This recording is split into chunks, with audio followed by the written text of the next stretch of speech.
for businesses, the prime of custody is a major one. And that was, kind of the spark to figure out how can we bring non-custodial payments to businesses. Because even though, Bitcoin exists since now 15 years and it's unlocked peer-to-peer non-custodial payments, it wasn't to the level where businesses can start adopting this easily because it was technically complicated. There wasn't necessarily the network effects that were there yet. Now we're at this shifting point. We have the technology out there that allows to reproduce fiat payment experiences easily. Yeah, and so that's really, what got me to code again. And, the rise of AI just brought some different ideas. Flash wasn't the first thing we worked on with my co-founder. The very first thing was called Talk to Satoshi. It was like the first AI chatbot that was based on Bitcoin books and like the transcript of my documentary and such. And it would answer as if it was Satoshi.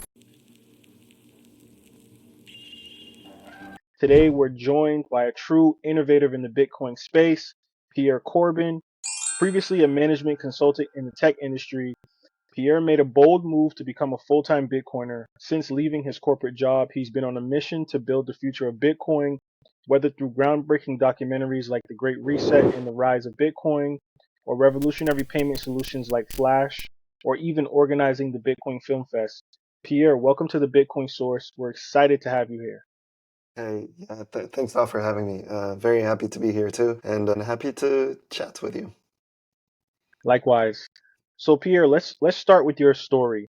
You went from a corporate job as a management consultant to becoming a full-time Bitcoiner. What made you take that leap, and was there any specific moment when you knew Bitcoin was the future for you? Yeah, well, I mean, look, I think I got into crypto like many people did, I guess, in 2017. The first coin I bought was not Bitcoin, but it was Ethereum, which I regret deeply. But that was my path into Bitcoin. And I made a bunch of money in 2017 because, of course, it was the bull run, and then I lost all that money because the bear run came and. It was just hard to cope with. So I kind of abandoned the idea of crypto back then. Like I was just, okay, I'll just focus on my work. But what happens is that all the YouTubers and so on that I started following during the bull run when I got in, well, during the bear market, no one talks about crypto because there's nothing happening in crypto. But everyone was talking about Bitcoin then. And these people that I started following back then, well, all of a sudden they were getting into more like macro topics. Generally, what us Bitcoiners like talking about, and so it got me a bit deeper. I studied finance as well. I have a master's degree in finance, so very easily I managed to catch in. It was always just a topic that I was super interested in, more from a finance perspective, and that's when when I started digging deeper into Bitcoin. Well, that's when I understood more of the macro perspective side of things. And yeah, and I was kind of, I guess, like many Bitcoiners, just I started obsessing about it. And it was COVID, so I was working from home for then Accenture, so the management consultant job that I had last. And yeah, it was just, I mean, I was spending more time on Twitter and just reading about Bitcoin than I was spending time at work. Then it was the bull run as well, and of course, because I had focused on Bitcoin and focused on it earlier, well, then the daily volatility was equal to my monthly income, and very quickly I started realizing kind of what's the point, and I was trying internally to find some opportunities here and there, because of course, yeah, it's like technology. Everyone was talking about blockchain and so on, even though I was like, no, blockchain doesn't really matter. And I was looking inside the company if there was anything that could be done, and they would create like some focus groups and the like, but nothing was like Bitcoin focused. There was really nothing happening. It was just like, multiple people asked about it to their boss, so they just created like this focus group so people could kind of, I guess, exchange about it, try and like push some stuff, but there was no future in this like whatsoever. And so I started a new project. It was a project with Microsoft. It's like everything around automations, big data, like the kind of stuff that like for a management consultant is, yeah, for a big name, like you want to be in a project like that. But 2 weeks in, yeah, I told my boss I can't do that. Not interesting. He said, wait, but what's up? It's about the project. Maybe we can find something else. Although like a bit difficult because it's the ultimate project you can get. And I said, yeah, no, I think I just yeah, I have to quit. I want to focus my time on Bitcoin. And simultaneously, at that time, I started doing some work that the first thing that I managed to do, which was doing some tutorials on how to build in Solidity. So it's the programming language of Ethereum. And all these things were happening simultaneously. Me going down the rabbit hole, focusing mostly on Bitcoin, me doing these tutorials on Solidity, and starting the new project in Microsoft. when I was doing these videos on Solidity as well, I kind of realized like, and I started understanding what's the point of building on other blockchains. Essentially, there is no point because very quickly to actually make workable applications, well, you need to be able to use some outside data, like literally just to get the time and day, right? And all of a sudden I was like, okay, wait, all of this like doesn't make sense. We should just focus on basic web development and integrating Bitcoin non-custodial solutions. And yeah, and so I quit and then decided to become a full-time Bitcoiner, whatever this means. This episode is brought to you by Unbank, a world where buying and selling Bitcoin is no longer cloaked in the obscure language of codes, no longer walled off by the barriers of complexity. But Unbank is more than a tool. It's a bridge. It's a way forward where your money doesn't resist you, where your wealth doesn't feel like a thing borrowed, but a thing owned. With over 40,000 locations, it transforms crypto into the ordinary, making it as close as your neighborhood supermarket, your local CVS, Walgreens, or any unbanked enabled spot across the nation. It's about crafting a world where the power of Bitcoin, the power of choice, of freedom returns to its rightful place in your hands. Don't let this moment slip by. Don't leave the opportunity to unbank your life unrealized. Visit unbank.com/Bitcoin source or click the link under thanks to our sponsors for more details. Thank you. Now, and I think there's opportunity. But then, you know, the first thing I decided to do was to work in to make a documentary. And you know, part of the reason I did it is because I like storytelling. I like filmmaking. It was always a passion that I had. Making a film was always something I wanted to do. And there was just like I found the right story that I felt was missing, and a film should be told about it. And so I went for it. And part of the reason why I went for it is because I knew that the Bitcoin community, because I mean, of course, I'm part of it myself. I know that Bitcoiners, we just love absorbing Bitcoin content. And so I knew that I would have an audience for that. Now, I was hoping to have like 50 to 100,000 views on my YouTube film. Of course, now it's at above 2 million views, so like it's way beyond my expectations. But that's to the point. There is an audience out there. If you manage to put like the right content together, you will have people that listen to your message and will share your message. Yeah, then it's just a matter of choosing the right form and how it's done, I think. Most definitely. And I think that your most talked about project would definitely be your documentary. What kind of inspired you outside of, I know, storytelling? But was there anything in that documentary in particular that kind of resonated with you that could connect with people today? Yeah, so you know, this film was really about inflation because that was kind of the thesis that we had from the for the last bull cycle, right? In 2020, 2021, everyone was talking about inflation because we were just coming out of COVID. And so that's really a point that I wanted to talk about because when you talk with people, I mean, no one understands what inflation truly is, right? You have, I mean, close relatives of mine that are very proud because they sold their house at double the price they bought it. You know, I said, well, yeah, but did you really make money? Because you can't buy your neighbor's house for the price you bought your house 10 years ago. No, like the price of their asset also went up that same amount. So you're not ahead of others, basically. It's just a unit bias that makes you feel like you actually made money when you did it. And so it's really a concept that is hard for people to understand. And it was hard for me to understand too. Again, I studied finance. I have a master's degree in finance. They don't teach you that. They only teach you like corporate stuff, like how to be a good person in the right lane, that just like you're like following the typical 9 to 5 life and you get a mortgage and like, you know, the typical kind of stuff. And so that's really what I wanted to talk about in the film, but put it in and allow to bring Bitcoin into that context because I felt like there was no film that talked about that. And one day, I mean, I watched the documentary myself. It's called Inside Job, about the 2008 financial crisis. And this documentary made me realize I can do the same job because, of course, you know, they did a great job in that documentary, but a lot of the animations that they had were very basic, just had some interviews properly pieced together with the right narration. I thought, okay, actually, I can do this too. I have the skills for it because I did a lot of filmmaking myself, so I know I can do it. And that's you know what really got me is you know, finding the right story and realizing that the format that I would be able to produce and to put out there is to the same standard as some of the most successful documentaries that I myself am inspired by.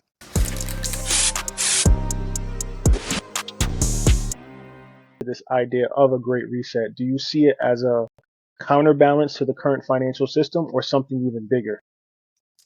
I think bigger. I think that, you know, essentially It's like what we all like to say in the Bitcoin world is that Bitcoin is this black hole. I even finished my documentary with this idea in mind that Bitcoin is the black hole that's going to suck all of the money in the world, or most of, right? Even if you think, it depends how you think about it, right? Because not all the money is going to enter Bitcoin, but even if every other asset is looked at from the perspective of Bitcoin, then in a certain way, Bitcoin has absorbed these, right? The moment you can buy everything in Bitcoin, every kind of asset out there, it means that Bitcoin is really out there and has been absorbing every other value that there is. And I think that that's, the future that Bitcoin holds in our world, where you'll be able to just hold Bitcoin and benefit from the fact that everything else around you becomes cheaper, but then you'll be able to directly spend in this Bitcoin and have this full loop, of just using Bitcoin for all of its purposes that are both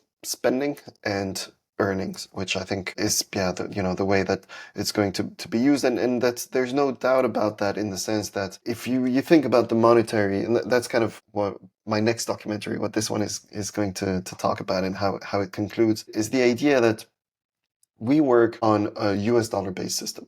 If you hold euro, it's still US dollars that is like in the background of it. Yeah. If you use any kind of currency, everything works with the US dollar behind it. And it's not necessarily working for all of these other currencies, right? You can see, and that's the concept of the dollar milkshake theory, and the fact that other currencies will fail against the dollar because every other currency will always inflate faster than the dollar. So there's a point where it doesn't make sense to hold this currency. It makes more sense to hold the dollar. And I think now in the world there's like 7 countries that have the dollar as their main currency, even though they're not the US, right? Like, what's the point of them having it? It's just they realized that they were just constantly chasing after it, and you might as well adopt it. The issue that comes with it, though, is what also pushed, when you listen to Nayib Bukele, the president of El Salvador, what also pushed El Salvador to start accepting Bitcoin payments is the fact that they were dollarized, and so their entire the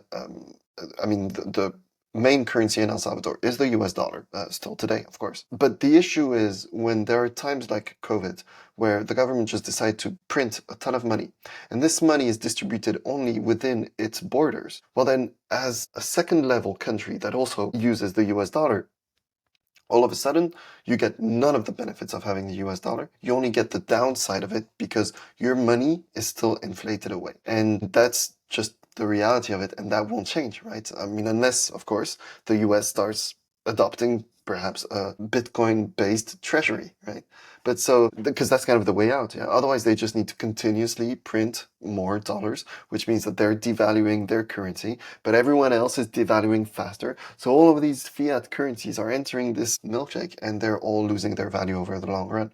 And even if the US were to get into a Bitcoin treasury to quote unquote save the US dollar, well, they're still moving everything slowly towards Bitcoin and little by little getting rid of their own US dollar. So I think it's almost like a prophecy that we're seeing being unfolding in front of our eyes, which is very interesting to document, I feel, and be part of.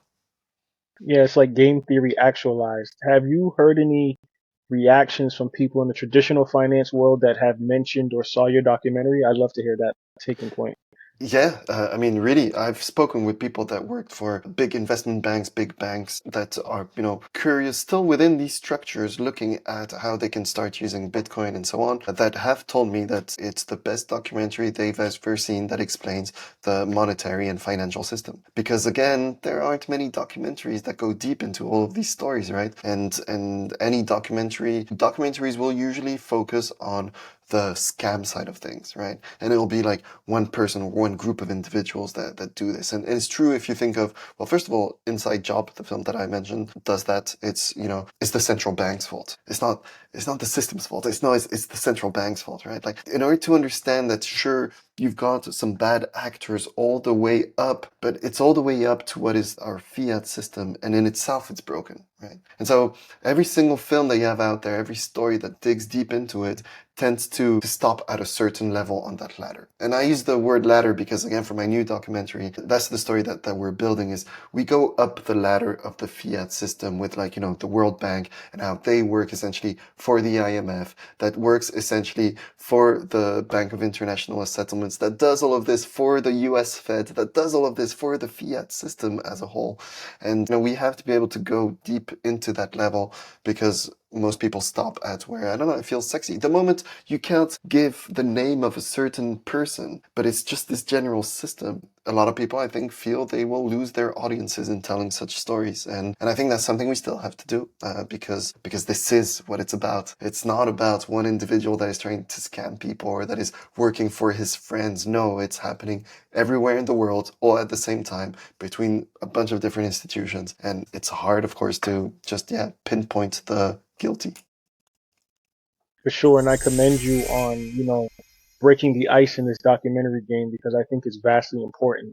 And this kind of segues, Pierre, into like what I want to talk about, which is revolutionizing payments. And I think that you're like a multi-talented individual. Like, you do the documentaries, you have the Flash company, and I know that you're the CEO and the co-founder of the company that's kind of revolutionizing these payments on the Lightning Network.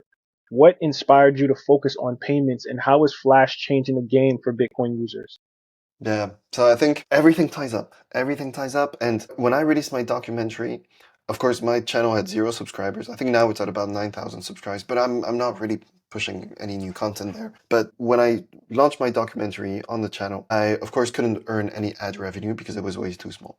But there's a moment, like, I don't know, you need like 3,500 subscribers and a certain amount of views on your channel for the channel to be eligible for monetization. And so at some point, fairly quickly, because like in the second week of my documentary releasing, I was already getting like 20,000. I think one day I even got 50,000 views in this single day, which was, again, was mind-blowing, because that's like the total objective that I had. So it was, pretty crazy.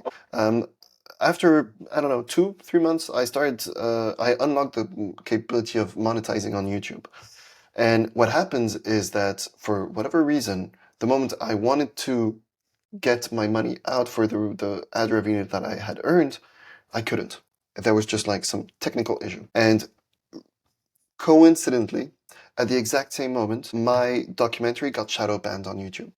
I couldn't find it myself. No one else could find it, and I saw the views just dropping. For the shadow banning, I experienced it for about 1 month or so. The withdrawal of my funds, it took about 3 months to resolve. And it was just some constant back and forth between the Google Pay team, the YouTube team. Like, no one was responsible for it. Impossible to get any kind of answer. Anyway, little by little, the YouTube was still being paid because my channel was still monetizing, just I couldn't get my payout. So YouTube was still showing the ads, YouTube was still making money out of my content, but I couldn't get my money out of there.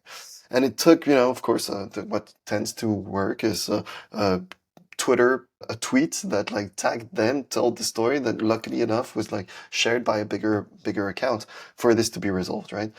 And it's kind of, like, for me, that was a big issue, is, I'm trying to like do something here, try to run a business in the sense, at least, make a film, be able to monetize out of it and so on. And the fact that YouTube was holding custody of my money, even though it was my content on their platform, that's where I realized, okay, well, actually, like, the problem of custody is much bigger than the fact that your bank can go bankrupt. For businesses, the problem of custody is a major one. And that was, kind of the spark to figure out how can we bring non-custodial payments to businesses. Because even though, Bitcoin exists since now 15 years, and it's unlocked peer-to-peer non-custodial payments, it wasn't to the level where businesses can start adopting this easily, because it was technically complicated. There wasn't necessarily the network effects that were there yet. Now we're at this shifting point. We have the technology out there that allows us to reproduce fiat payment experiences easily. Yeah, and so that's really, what got me to code again. And, the rise of AI just brought some different ideas. Flash wasn't the first thing we worked on with my co-founder. The very first thing was called Talk to Satoshi. It was like the first AI chatbot that was based on Bitcoin books and like the transcript of my documentary and such. And it would answer as if it was Satoshi. Like, it buzzed because we were the first to do it. So like in the first week, there was 300 articles in like a bunch of different languages. And from there, we added Lightning payments as a way to receive tips because we were covering the costs of the APIs. And from there, we just started building more and more and more. We found this tech called Noster Wall Connect, and that's when we were like, okay, we have to go all in on this and let's build Flash out of this technology. Yeah, one of Flash's innovations is the introduction of Bitcoin subscription plans. That's something that we often don't hear about in the Bitcoin space. How did you come up with that concept, and what impact do you think it will have on the mainstream adoption? Yeah, so on mainstream adoption, well, I'll start with the first question. Yeah, subscriptions in general, we're the first ones to have done because it's just technically it was impossible. So if you think of Bitcoin, like how you interact, or rather, yeah, how you use your Bitcoin wallet is either to receive some funds, but so like, you give someone your address and they send you some money, or you pay someone. And it's only in this kind of push direction. So the way you can interact is only by making payments. You can receive them, but it's because someone on the other side made the payment. Whereas if you think of the traditional fiat world, well, most of the expenses you do are actually pull payments, where you authorized your bank, your credit card to you authorize an application to take money from your debit card directly. And it's through this authorization that you pay for Netflix, you don't worry about it. Even your debit card, when you make a payment in the payment terminal, you're authorizing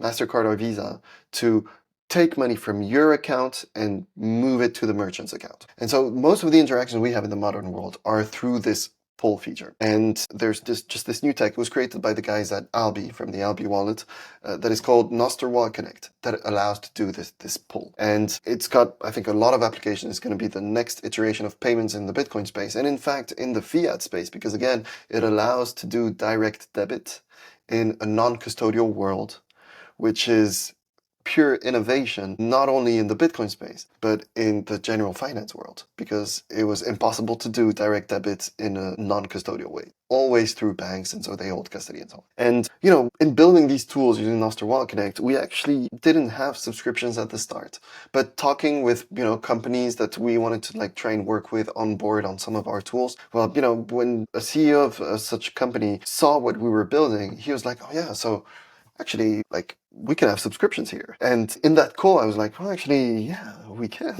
And so then I spent the next 2 weeks just coding, and building the first model of subscriptions that allows us to do that. So it's really just cutting edge technology in the Bitcoin payment space. Now, what impact it's going to have?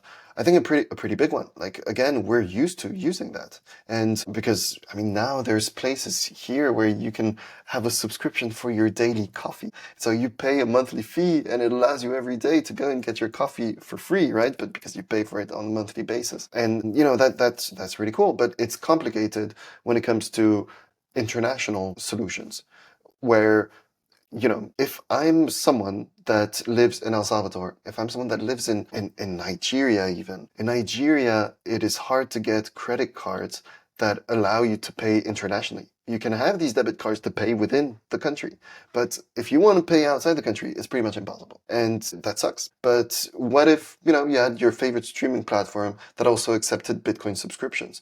Well, all of a sudden, they don't need to change their revenue model. They don't need to change their monetization model. It's still subscriptions. It's just a different currency that allows them to open their apps to an even greater population. And I think, that's one of the elements where Bitcoin subscriptions can make a big difference. It just allows for more private payments and more interoperability and connecting more countries together. Yeah, I mean, it's the internet. Everyone should be able to access any kind of website, right? Like, it's as simple as that. What we're missing is the way to pay for that easily. And I think that's what non-custodial subscriptions can solve, because you no longer need to rely on third parties to hold the funds of your users momentarily. So if you're a business like Netflix, well, you kind of have no choice than to go geography by geography, because you can't accept payments all over the place legally instantly, whereas you can do that with Bitcoin. How do you see the Lightning Network evolving over the next 5 years, and what role do you hope Flash will play in that evolution? So I think the Lightning Network is, until we find a better one, the payment rails of the future. I think it truly is. I mean, now, we have assets, stablecoins that can be sent over the Lightning Network, and it's all very new, yeah? It's only a few months old, so like we're only just scratching the surface of it. But what I love about this idea is the fact that at Flash, for example, we can onboard a user to Bitcoin, only get inside of Bitcoin through the use of stablecoins. And he can still have Bitcoin, like the underlying asset is still Bitcoin in his wallet. He might be using it just to like exchange stablecoins because that's the use case that he has, which makes perfect sense for a lot of businesses out there. But at least we're onboarding him to Bitcoin, right? What he holds in his wallet is Bitcoin. And it has to be done in a self-custodial manner because if something happens to us and Flash just disappears as a company, the user should still have his funds, right? We don't ever want to touch anyone's money because, again, we have the technology for that. Someone 15 years ago invented peer-to-peer non-custodial payments, and building anything that doesn't meet these two criteria is just subpar and isn't worth it. So that's what we're trying to unlock at Flash. And I think the Lightning Network is the only way, the only payments technology that allows to keep things self-custodial, and that allows for even not even thinking of custody. Even, if it was in the custodial way, in the custodial world, there is no technology that allows to make instant microtransactions. Just this is like the argument for the Lightning Network. You add the self-custody point to it and you've got a winner. Like it's as simple as that. And I think, at Flash, what we're trying to do is, again, through this direct debit functionality that we're the first to exploit from a business tools perspective, that we're going to be able to bring businesses over because we're a super easy platform to set up. It like takes 1 minute, right? Unlike, a payment gateway or processor that BTC Pay Server is. But BTC Pay Server is, and I love BTC Pay Server, of course, but it's very technical to set up. Like it's not just something that you create an account in 1 minute and you can start monetizing. Whereas with Flash, you can do that. It's like literally 1 minute setup and you can monetize on WooCommerce. Or WooCommerce plugin is coming out like next week. And so extremely simple to get set up. Now, of course, it needs to be paid because we're a service company. There are some competitors out there that try to do the fee model. And the fee model is like OpenNode or Speed. There are more direct competitors that also take a fee per transaction. But they're custodial because, again, there was no technology out there to be able to do that in a non-custodial way. And the other alternatives are the ones that have, like Zaprite, a monthly recurring payment.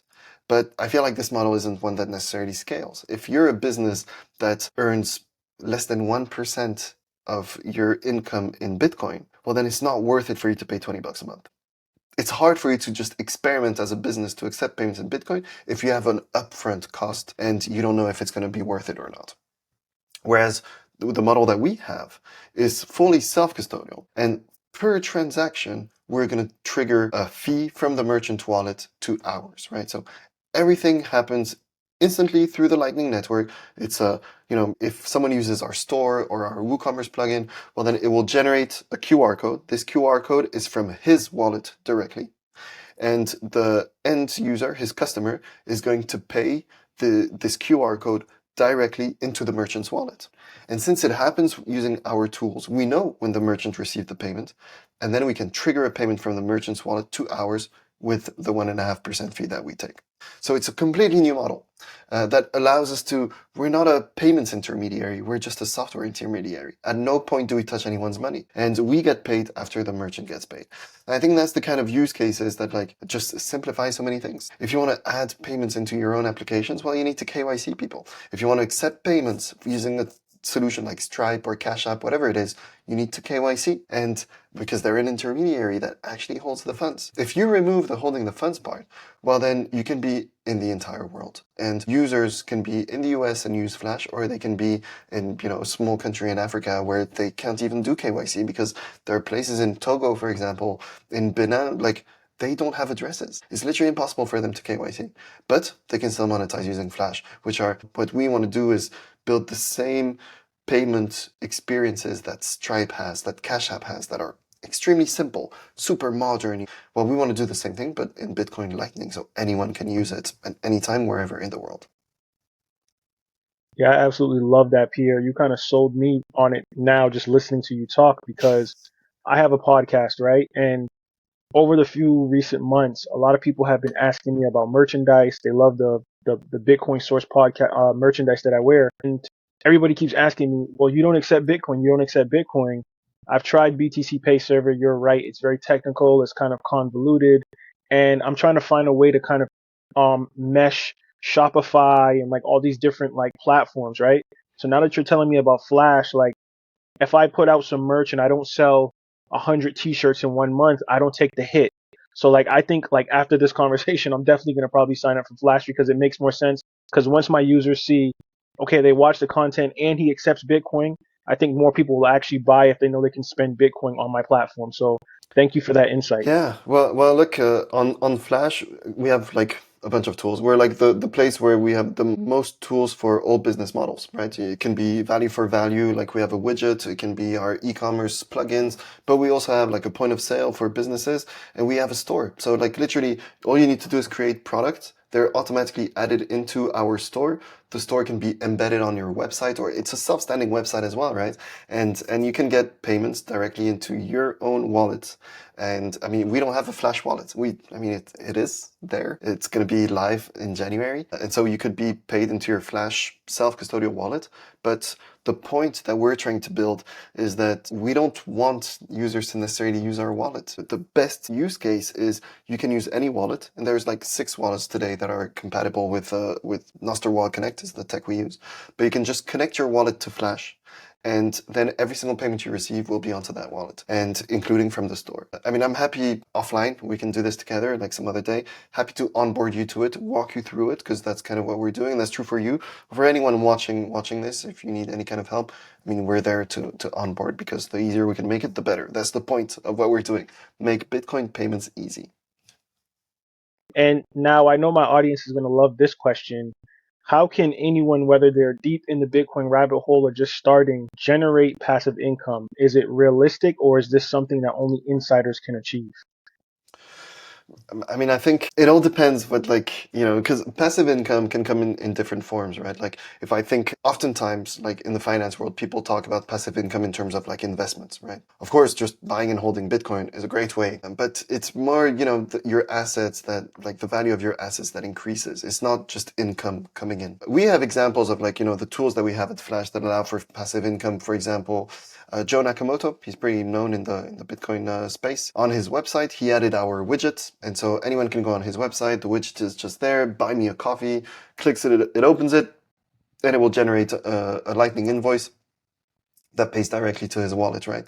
And so this is, I guess, what you can consider passive income. Everything else, does require building a business and so on. I think there's no magic when it comes to passive income. I think it's more, you can build a business, works in a sufficiently automated way that you can consider it passive income. And that's the best setup, because you're still in control.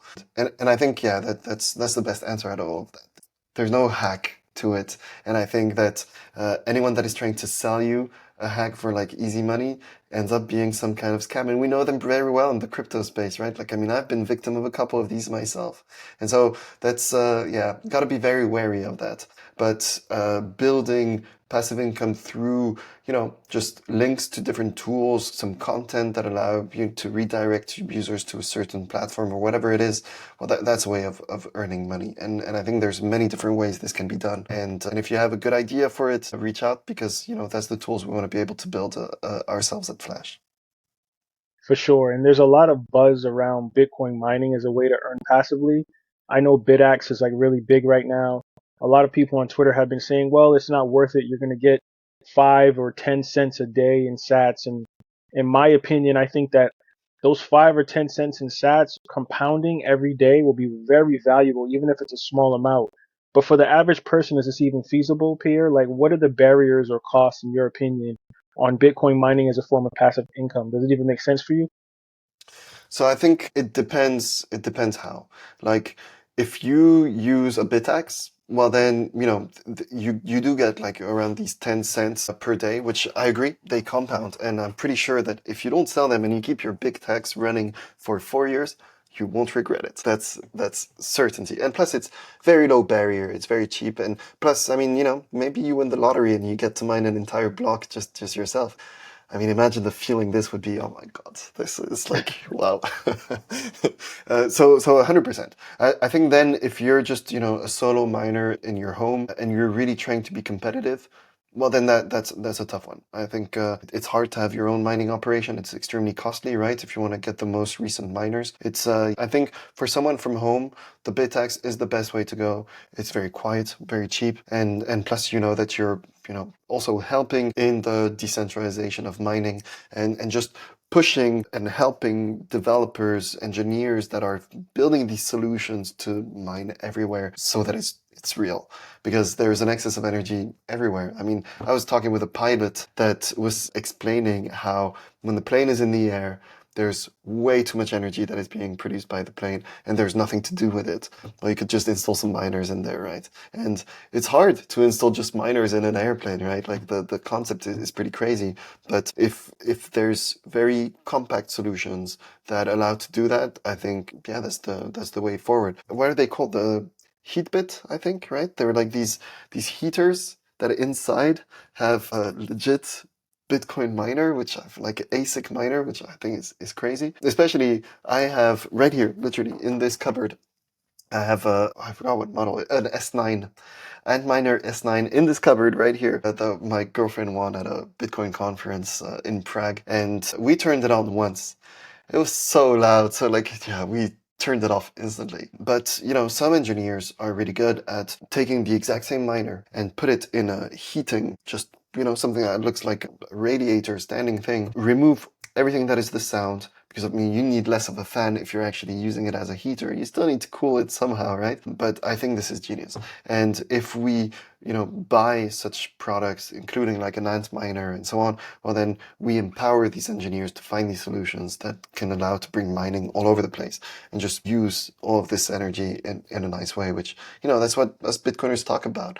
Bitcoin allows the use of stranded energy. If we empower the engineers that build this future, we'll get there.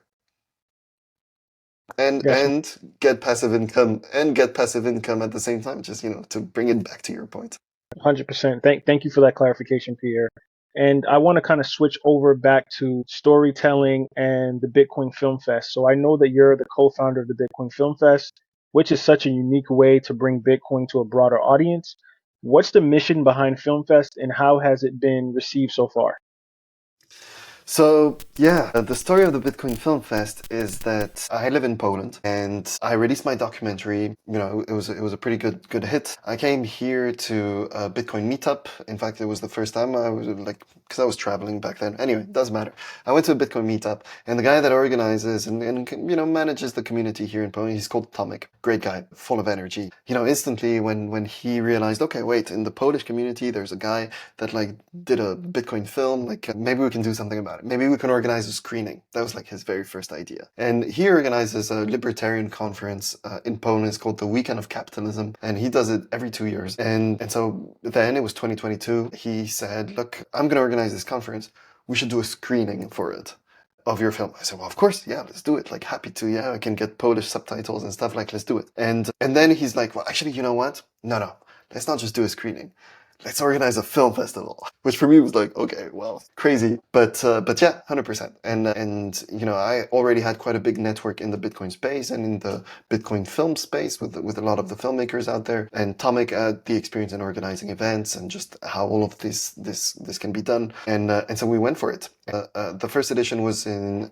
I believe March of 2022, and last year, well, actually this year still, in April of 2023. No, I'm confusing years. 2023 was the first edition. 2024, this year, was the second edition for the halving, which was even bigger and better than the first one. In fact, it was a standalone event this time. It wasn't linked to the Weekend of Capitalism conference that Tomek was organizing. And it was also during the halving. In fact, we were the biggest halving party at the moment of the halving. So we had like a midnight screening where the room was full of people. And when the screening was over in the whole cinema venue, we were there until 2 a.m. because the halving happened at like 1:30 local time. Everyone was having drinks. It felt like New Year's Eve. Everyone was just having drinks, having fun. We were all looking at one screen, like big screen that had the block clock. And the moment it changed, to 840,000. It was just ecstasy in the entire room. There was 150 people, just everyone hugging, wishing each other happy halving, and so on. It was a very special moment. And generally speaking, what we really think works well with the Bitcoin Film Fest is the fact that it's a great way and very entertaining way of educating. And not only educating about Bitcoin, but also to bring the Bitcoin culture all together. Because when you start getting into Bitcoin, you realize there's a community of very passionate people. And they're not all in finance. They're not like, there's like a bunch of normal people that got obsessed with this topic, want to share it, and they share it through whatever form of art that they choose. And so film is one, short film is another, just small videos here and there, but also paintings, posters, music, all of that are the kind of like cultural elements of Bitcoin that are so important because we love them as Bitcoiners, and it's just such a casual way of bringing people into Bitcoin. My first conference I went to as a Bitcoiner, already my film was out and all, like some people knew of me already. The very first conference I went to was not a stressful moment, but almost. Like you're not sure what to expect. And I was already a Bitcoiner, right? Like imagine you're just someone that is trying to explore all of this and you land in the Bitcoin conferences, like it's daunting. A Bitcoin Film Fest, I mean, you can randomly see this. You're like, okay, maybe I should learn a bit about Bitcoin. There's this film fest. I can go there, buy a ticket. You sit down in a cinema room and you have an hour and a half of watching a film, and it will bring Bitcoin to you in different angles, right? But you just absorb this information at your own pace in a dark room alone. You don't need to listen to someone that is like trying to push Bitcoin onto you, that is ripping dollar bills on stage. No, it's very casual. You just enjoy it. Everyone is not so much in this business environment. It's just about appreciating Bitcoin and the Bitcoin culture and educating each other through it. And I feel like it's a strong mission that just allows to show Bitcoin in its best light. And yeah. So I guess that's kind of the mission of it. And the next edition is in May of next year, the last weekend of May, 24th, 25th is the next edition of the Bitcoin Film Fest in Poland, Warsaw, because we have just this wonderful venue, and so that's where the event is happening. So I welcome everyone to come though, because I think it's going to be even greater than the second edition. Pierre, you've worked on so many facets of Bitcoin from payments, education, documentaries, and events. What do you think is the most important factor in driving mass adoption of Bitcoin between all those different avenues? Yeah, that's a tough one. That's a tough one.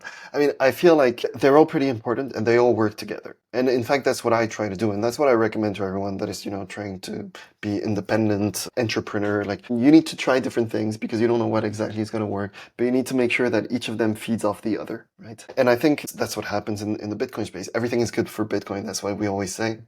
I think that's, where we can help develop ourselves as well. When it comes to storytelling, that's really to educate people. That's amazing. When it comes to payments, once people are educated, well, they can start also using Bitcoin daily. In fact, we try and make it as simple as not even needing an education, as long as it's, safe for users. So that's why self-custody is so important. Well, then even someone that is just barely curious about Bitcoin. Well, and he just sees all the headlines and all of a sudden he sees, okay, well, it's actually very easy to accept Bitcoin payments. Maybe I'll turn it on, right? And that's also, of course, of pushing Bitcoin adoption because it needs to go through merchants as well, right? Peer-to-peer, individual setting to one another is kind of the base layer of it. But then you need merchants to also be able to accept it in order to actually give the use case of like, I go buy my coffee and pay in Bitcoin, right? So we need this adoption there as well. But even beyond that, and that's what we want to be able to unlock at Flash next year, which is what kind of payment experiences can we create now that we have self-custodial direct debit in Bitcoin, right? Generally, non-custodial direct debit. Because for, again, automating microtransactions, right? Like, what kind of payment experiences can we create there? And I think it's through payments that we can bring people over. If you think about it, every past cycle, more people get into crypto than into Bitcoin. More developers get building into Web3, whatever that is, than building in Bitcoin, right? And the reason for that, I believe, is simply because of the use cases that they're building. That in Bitcoin, well, we don't build, right? And part of the reason for that is because in Bitcoin, we don't want to compromise some of the important elements that are money and that are payments. We don't want to compromise on that, whereas in the crypto Web3 world, they're fine with compromising it. But now that we have these non-custodial direct debit and automated payments possible, well, we can literally change the way the internet works. And I think that's what can bring more people into Bitcoin directly because of these crazy use cases, like ad revenue in Bitcoin. That imagine Instagram would be able to pay you automatically for each click interaction you have in an advertisement. Like that was impossible up until now. We have a working proof of concept for that we want to release next year, right? It's just these things that, like, if we simplify earnings for everyone, whether it's at a business level or even at a consumer level, well, then we're going to bring people in. And if at the same time we have the tools for businesses to then accept these payments, well, then we can create this entire loop. And if you don't understand why you should do that, well, you've got stories, films, film fest, all of these things that allow to, like, just make the full circle for a user, which is important because it's great to onboard people right now, but you want to keep them for the long term. For sure. I agree with that 100%, Pierre. And one more question, just, I guess, answer it first thing that comes to mind. If you could change one thing about Bitcoin today, what would it be? I guess some of the centralization that happens, I think is, almost unavoidable, and maybe that's just a step we have to go through. But the centralization of Bitcoin, generally speaking, the fact that, a few big players are getting a hold of it, I mean, over the long term, it's not a problem. Like, we don't care. Like, if Bitcoin really becomes adopted, well, then 50 years from now, this Bitcoin will change hands, and, like, it's not a problem at all. But in the short term, it can lead to, like, increased volatility. It can lead to, like, bigger problems in our financial system. Think about it. Bitcoin, like crypto, of course, happens in cycles, yeah. And with each cycle, you get different players coming into the game and trying to experiment with it. This cycle is the cycle of banks. I mean, what's going to happen? Is it going to be a bank that goes bankrupt at the end of this cycle? Very likely, right? Because they just overexpose themselves to Bitcoin. And yeah, that's part of this centralization issue, right? With everything going up to BlackRock, how much do they actually have in Bitcoin or not, right? That's the big question. And this can lead to just bigger crashes. The next cycle, what's it going to be? Is it going to be we kind of go up in the ladder. So next cycle, what is going to be a nation state that goes bankrupt because they overexpose themselves to Bitcoin? So that's kind of the risk that come with higher centralization, because it just gets stuck in one place, and the moment it gets there, well, it becomes opaque. You don't know what they're doing with it. Are they custodying for others and just selling paper Bitcoin for that? So yeah, so I think the centralization of Bitcoin is, in the short term, a problem. Over the long term, we shouldn't worry about it. Awesome answer, Pierre. Thank you. So to wrap this up, Pierre, this has been an incredible conversation. Before we wrap, though, where can people watch your documentary, learn more about Flash, and stay updated on your work in the Bitcoin space? Yeah, so my documentary, it's on YouTube. It was there from the start, free for anyone to watch. That's really the way I wanted it to be. It's called The Great Reset and the Rise of Bitcoin. It's on a bunch of channels. Just, choose whatever channel. I know it's also been translated into Portuguese, into Spanish, into Russian, into a bunch of languages. So, like, you can just look for it on YouTube. When it comes to Flash, so of course, our website, it's paywithflash.com. You can also find us on Twitter.